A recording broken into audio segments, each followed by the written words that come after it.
¿Cuándo te quedas satisfecha que dices tú, pues si ocurre esto en la clase, yo me doy por satisfecha? O de otra manera preguntado, ¿qué contenido mínimo, digamos, que tendrían que aprender los empleados que van a tus cursos de prevención de riesgos laborales para que tú dijese, oye, pues estoy aportando mi granito de arena? Vale. Yo tengo una parte buena y una mala. Y es que soy de mejora continua. Eso es un poco agobio, ¿no? Porque siempre estás ahí. Bueno, esto ha estado bien, pero podría estar un poquito mejor.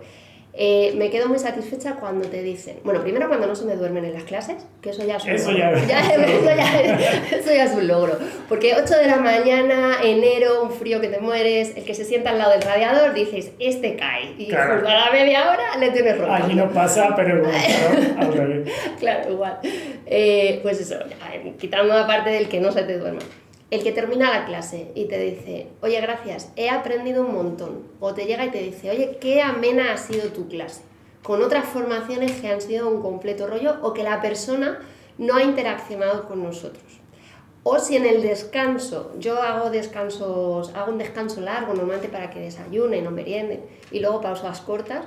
Si en el descanso, que también es tu descanso, sí, te vienen y te empiezan a preguntar, oye, tengo este problema, ¿qué hago? ¿Denuncio? ¿No denuncio? Y te empiezan a preguntar cómo les puedes ayudar, ahí me doy por satisfecha. Claro, se están sintiendo ya involucrados con la clase que le estás dando. Y están sintiendo que la prevención es útil, que eso claro, es muy importante, porque muchas veces vienen a clase pensando, venga, me obligan a esto, no vale de nada, lo que me cuentes no se aplica, ¿de qué sirve estar aquí en esta clase? A mí me ha pasado mucho eso, que al principio tengo que romper un poquito la dinámica que ellos traen de negatividad, de decir, Total. bueno, aquí estamos otra vez a un curso que nos han mandado. Total, Eso sí, pasa mucho. Es así. De hecho, es uno de los retos que hay en formación. La desmotivación con la que te viene el alumno, sí. Y no es tontería, es decir, no vienen desmotivados por nada, vienen desmotivados porque muchas veces las cosas que tú les cuentas, lo que realmente se tiene que aplicar por ley, no se aplica. Entonces, claro, yo también entiendo que si tú les dices, mira, en tu trabajo tiene que haber esto, esto y esto, y no lo ven, luego no ven una realidad, pues al final esa prevención queda un poco en el aire. Pero también creo que hay otra cosa que nos tenemos que hacer mirar, y es que también uno viene sesgado por el resto de cursos que le han dado. Totalmente. Y si tú tienes un histórico de cursos de prevención y todos han sido homónimos, pues obviamente tú sabes que hoy te toca el homónimo. Totalmente. Y si tú eres capaz de desbloquear y cambiar eso, lo coges descolocado y cambia la película mucho, ¿eh? Muchísimo. Cambia la película muchísimo. Mira, a mí me hizo un clic, yo siempre he tenido la idea de, a mí las clases fila, nunca me han gustado, nunca, pero del colegio. ¿Te refieres sentar a los alumnos en fila? Nunca, de hecho es lo primero que hago, cuando llego a una clase, bueno, las mías siempre están así, según llego yo las cambio. O sea, yo me cargo todas las formaciones de todo, pero como vaya a una empresa donde vea que en la distribución del aula no me gusta, yo es lo primero que me cargo. Yo necesito, esa formación. ¿Y cómo los pones? Normalmente depende de cómo vayas a trabajar con ellos. Si vas a estar dando un contenido primero inicial, pues yo qué sé, poli, para luego un juego, que necesitas que te atiendan todos, normalmente en forma de U, siempre en forma de U, porque además mejora mucho también la comunicación entre ellos. Parece una tontería, pero se miran a la cara. Cuando tú estás en filas, al final solo acabas mirando para adelante. Así mejora mucho la comunicación. Y luego normalmente los juegos que yo hago son en islas de trabajo. Pues en islas pones grupitos de trabajo, mesas de trabajo, dependiendo también mucho del número de alumnos que tengas. Pero la distribución esa de fila. Si lo vas poniendo por islas, también fomentas el trabajo en pequeños grupos, ¿no? De ellos. Sí.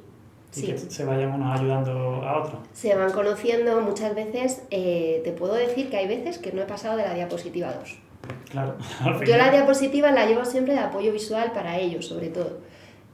A base del trabajo en equipo o simplemente con las anécdotas que van retroalimentándose unos a otros. La diapositiva se ha quedado en la 2 y no he pasado de ahí y he dado todo el temario que quería dar. Con respecto a los mínimos que deberían conocer, mínimo deberían conocer los riesgos específicos de su puesto de trabajo. Me encuentro muchísimas veces que me dicen, yo no he visto una evaluación de riesgos en mi vida. Pídela, que te la enseñen. Pero si te la enseñan, te la vas a leer. Porque luego está la otra versión. Bueno, hay que hacer sintetizar un poquito. Evidentemente es un documento técnico. Claro. No puedes dárselo como tal a un trabajador, porque la página 3 ya te ha dejado de leer. No se la puede dar ni un técnico de prevención. Mira, Hay algunas que no. Hay muchas veces que dices tú, que son muy densas. Pero por favor, sí. ¿esto qué es? Al final tú tienes que adaptar también el lenguaje al público que tienes. Evidentemente que no quiero decir con esto que sean menos inteligentes o menos preparados, pero evidentemente no tienen una preparación técnica. Entonces tienes que hacerlo mucho más fácil, de una comprensión mayor, porque si no, no se la van a leer. Y al final a ti lo que te interesa es informarles de los riesgos que tienen. Tema de riesgos, derechos y deberes de los trabajadores. Me encuentro en todas las formaciones que no tienen ni idea de qué derechos les amparan. Pero ni idea. Ni de qué deberes, ¿eh? Ni de qué obligaciones. Ojo, que eso es importante que lo puntualices. Me gusta. Sí, es cierto. Porque yo siempre empiezo con los derechos, y se vienen para arriba. Y luego digo, espera. Que hasta el rabo todo esto. Claro, que todo derecho conlleva una obligación. Y eso también tenemos que conocerlo. Y otro punto importantísimo, los primeros auxilios. De lo que tengo comprobado en los cursos es que lo poquito que sabemos de primeros auxilios lo sabes por 4 películas americanas y encima lo saben mal. La típica frase de, pues un torniquete pato. Eso, le encanta. Les encanta el torniquete saludante, un torniquete. La RCP, bueno, a mí me alucina que nadie sepa hacer una RCP. Pero nadie, ¿eh? Eso es una cosa que yo creo que es una obligación tan grande que se difunda. Y sin embargo se hace poco, ¿eh? Muy poco. Y eso debería estar desde los colegios. Efectivamente. Fíjate, este año en el colegio de mi hijo lo han hecho, pero lo han hecho porque un papá se ha involucrado. Él es médico, ha conseguido varios muñecos y lo propuso a Lampa y lo han hecho. Pero de forma completamente altruista, no ha cobrado eso nada. Tendría que estar metido en el contenido formativo de ellos. Igual Totalmente. Que pues medidas de emergencia, por ejemplo. Pero eso, por ejemplo, en el cole de mi hijo sí que hacen simulacros. Sí. Y un poquito les van explicando el extintor, la salida de emergencia. Bueno, ahí todavía te lo compro. Pero de primeros auxilios, yo la primera vez que llevé el muñeco a mi casa, porque al día siguiente tenía una formación en otro sitio y no pasaba por la oficina, probar a ver si mi hijo es capaz de entender el curso. Mi hijo tiene 9 años, 8 años cuando yo se lo enseñé. Perfectamente. Claro, lo entendió todo, perfectamente. Y además, oye, a lo mejor, pues enseñar a un niño a hacer una RCP a lo mejor puede ser algo más complicado, que también, pero como aplicar el protocolo PAS, pues oye... llamar al 112... Efectivamente, el enseñarle el proteger, avisar, socorrer. Totalmente. ¿Por qué no? Claro que sí. Y es que se habla en los colegios de sexualidad. Pues vamos a hablar también de esto, ¿no? Que yo creo que es bastante importante. De prevención. Pues para que veas lo curioso que es, hace poquito tuvo una exposición oral, tenía que presentar una exposición oral y podía elegir entre animales o profesiones. Y le dije, jolín, pues haz de mi trabajo y te dejo cascos, te dejo orejeras, te llevas la bota, yo que sé, lo haces visual, lo haces chulo. Y me dijo, mamá, es que puntúa más si lo hacemos de animales. Bueno, pues así nos va. Claro, entonces dije, pues muy mal. Yo todavía no he ido ni una sola vez al colegio a dar una charla como prevencionista. Me he ofrecido 40.000 veces. Han ido policías, han ido bomberos, claro. Han ido médicos, claro, pero no ha ido un prevencionista. La verdad que esto es la gran desconocida y Totalmente. Hasta que no empiece a ser conocida, que cada vez lo es más, ¿eh? Sí, nosotros que llevamos ya más o menos tiempo, no nos estamos llamando viejos, ¿eh? No. Pero nosotros que empezamos ya a coger una experiencia en esto y ya llevamos un tiempo aquí, pues vemos que va mejor, pero todavía queda mucho camino por hacer. Tú todavía hablas con gente y le dices, ¿en qué trabajas? Yo soy técnico de prevención de riesgos. Y yo todavía me encuentro personas que te dicen, sí, el de los extintores.